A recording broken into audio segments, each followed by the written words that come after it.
Becoming an all-star for the first time can be tough with how good the NBA is. I mean, there are two conferences, there's the East Conference and there's the Western Conference, and let's get through my first time all-stars for the East and Western Conference in the year of 2024 as the all-star game is taking place in Indiana.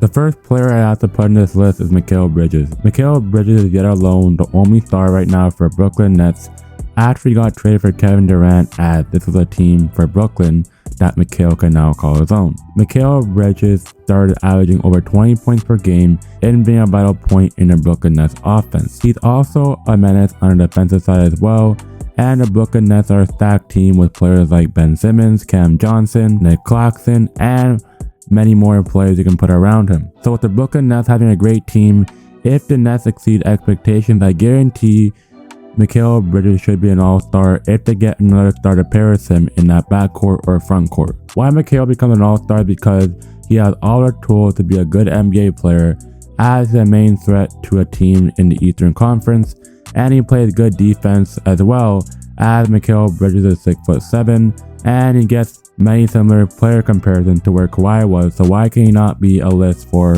a player recommendation to be an all-star for the first time? The next player I'm going to put on this list is Jalen Brunson. Jalen Brunson is a guy, a walking bucket. He can do everything on the court.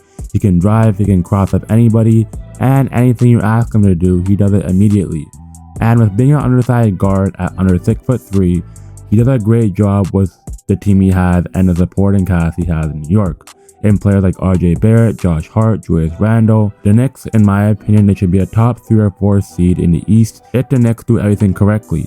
As Jalen Brunson, he has good playoff experiences as he carried a Mavericks team without Luka as he was injured for a bit. He basically carried them past the Utah Jazz in a playoff series and won the series of his own.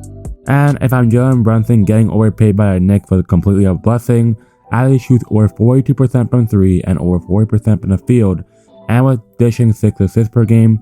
With him being an all-star for this season for the first time is a better case of him picking for his team than Julius Randle is. My last player I have to put on this list, it has to be Jamal Murray. Jamal Murray is a player for what he did in the playoffs this season. He's amazing, he did everything right, and he proved all his haters wrong. And the Denver Nuggets were wondering if they would trade him due to him coming off an ACL tear. And Jamal Murray and Jokic are a dynamic duo, and seeing them share the court in Indiana for the All-Star game would be nice for the All-Star roster to join as well. Jamal Murray this season has a lot to prove because he has a contract extension kicking in this summer, and he's getting a bag that basically will come if he plays on the right pace, and the same mindset as he played in the NBA playoffs in last spring, and he has a contract extension to sign at the end of next summer. So these players that I mentioned, these players becoming NBA All-Stars can be true. And if I'm going to put an honorable mention, I'll put Austin Reeves here because he's very good.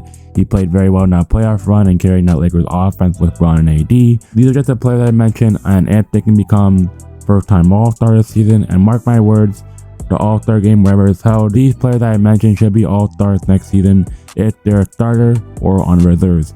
And that's my thoughts on today's video, and be sure to like, comment, and subscribe. As I'm on the road to 500 subscribers, and I appreciate you all for watching dearly. I'm out.